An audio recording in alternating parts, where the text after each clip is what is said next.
Uh, I'm a graduate of Savannah High School. I was editor of the Blue Jacket Annual, and Dean Lowe was appointed dean of the new Armstrong group. And before it started, he called me and went to his home, and uh, we discussed what I might could do since I had been editor of the Blue Jacket Annual at Savannah High School. So he appointed me as chairman of publications, and he gave me a little place in the Armstrong house, and we set up facilities to do a newspaper, and later was named Geechee. And then at a later date, we did a school annual, the Geechee.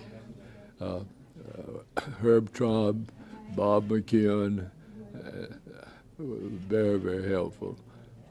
Especially Herb was the best advertising solicitor in the city of Atlanta, and Bob McKeown was the literary editor. I was the business manager.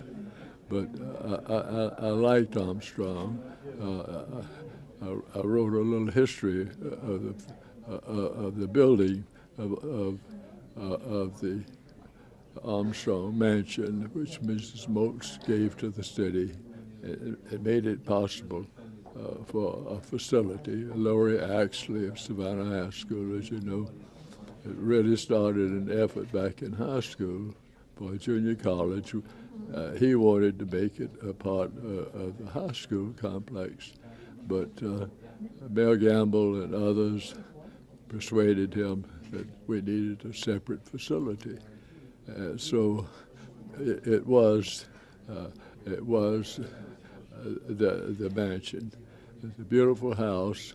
It was built by 30 Italian artisans over a period of 2 years, which he brought to the United States to do.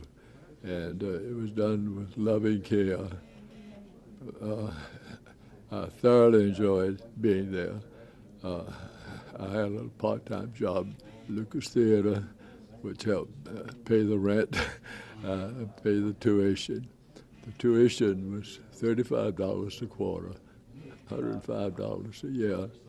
But at that time, the minimum wage was 10 cents an hour, and but money was actually worth something. The fact is that going to Armstrong, a brand new junior college with no record of graduates, I was admitted to Emory University without testing, and graduated from Emory, and later went on for graduate work at other institutions, University of Chicago in psychology, and in the Army. I was enrolled in cadets. I didn't realize at 25 years old, and I was about the oldest cadet that ever entered the cadet program at Boca Raton, and 7 to the room, and sleeping, getting up at 5 in the morning with coconuts falling on top of your head, sleeping out in the jungles for basic training, and then go out and run 18 holes of golf in the morning with a bunch of kids. Was quite an endurance contest, but I completed that and was sent to Yale University, where I received my commission as an armament engineer in the U.S. Air Corps, and with service in New Guinea and Australia and other areas. I'm very, very proud that Armstrong gave me the possibility and gave me the opportunity to go to college, because at that time the kids in Savannah did not have an opportunity. We did not have a college, and it was the beginning of a career, and I deeply appreciate the honor that this new wonderful president of Armstrong and the faculty has bestowed upon me. Thank you very much. All right, now you seem to really have a lot of history with Armstrong. It really seems to have been a really long road for you. Now, what do you see ahead for yourself? At my age, I don't plan long-time career choices. I'm interested in natural resources, the preservation of islands like Ossabaw and St. Catherine's. I have a house at St. Simon's Island, along with Ann Williams. We too organized St. Simon's Island Beach Conservation, and for the developers, they wanted to build 300 condominiums in front of my cottage, all along the beach, all the way to the King and Prince Hotel. We took that case. We lost the case locally every time, but on appeal to the Georgia Supreme Court and finally to the U.S. Supreme Court, we won the case. We won the rights of people to use the beaches forever, and the marshes have been preserved. Governor Maddox had already leased portions of the marsh to the K.L. McGee Company, and they were mining minerals, but actually they were pumping the mud up and building subdivisions, and it was an effort to protect 700,000 acres of marshland in Georgia, and we have more marshland in Georgia than any state in the Union, and it's very productive, seafood and otherwise. But I would like to urge people to support Armstrong in their work with their islands protection, and thoroughly endorse that effort. All right. Now,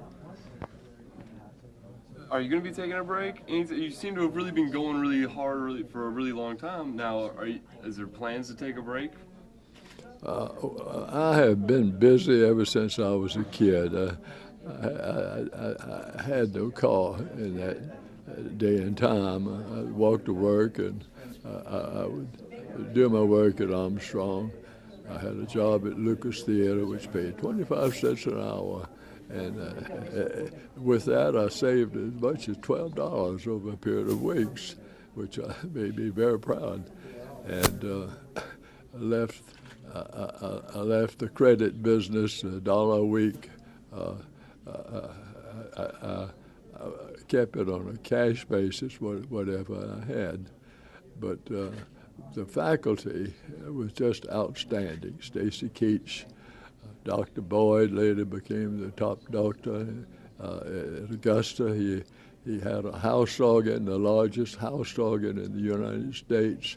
He was also a very fine artist, and I have some of his paintings, and I'm going to give some of them to Armstrong. Stacy Keach had the theater and set up a theater, and I was on the theater board.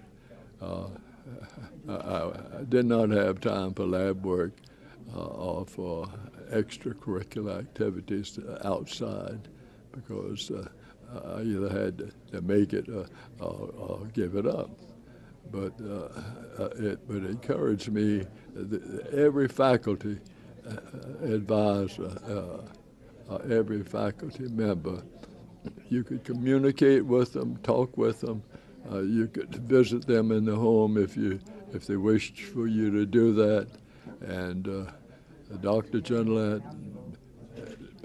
Askew, Dr. Dyer, were very, very good. They were wonderful people, and they energized me to a point to try to reach the highest point I could in my work. They developed your mental capacities, even though you may not have a lot of physical, but they gave you the aspiration to succeed, and that's what Armstrong is. It's a school that communicates with the students, and the students will succeed. They've got a wonderful president, and I thoroughly endorse them.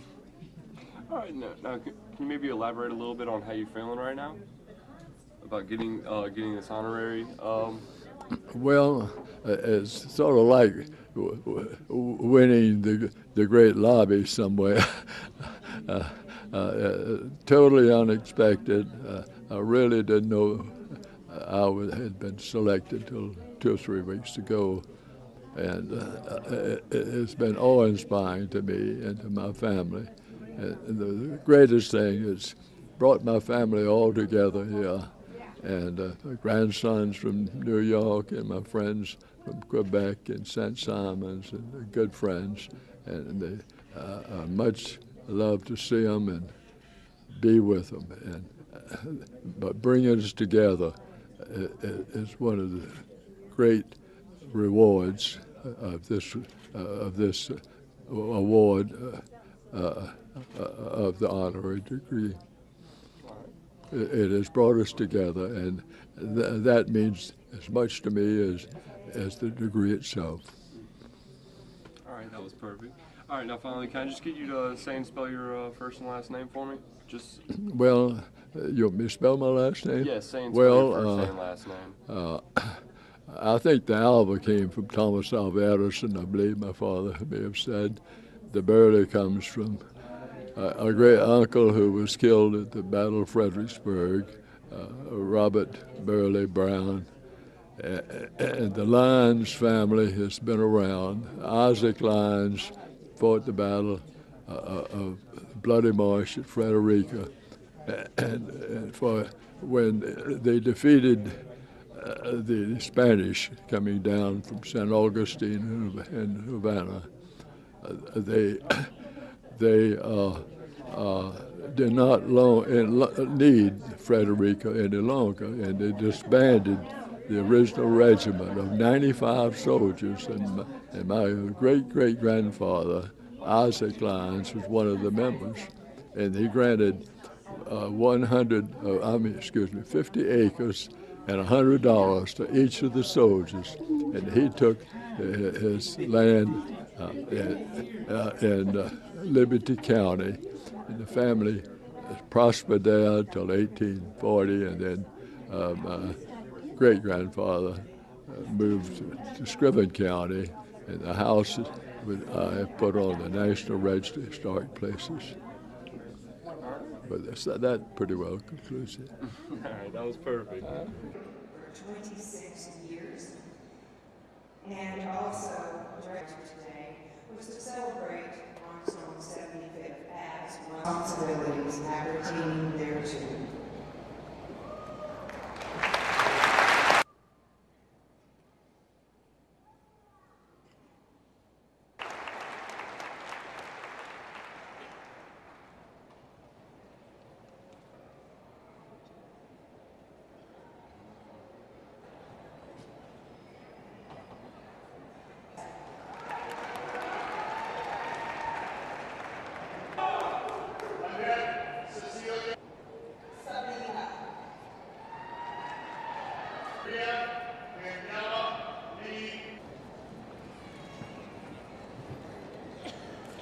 Responsibilities appertaining thereto. Graduates, please be seated.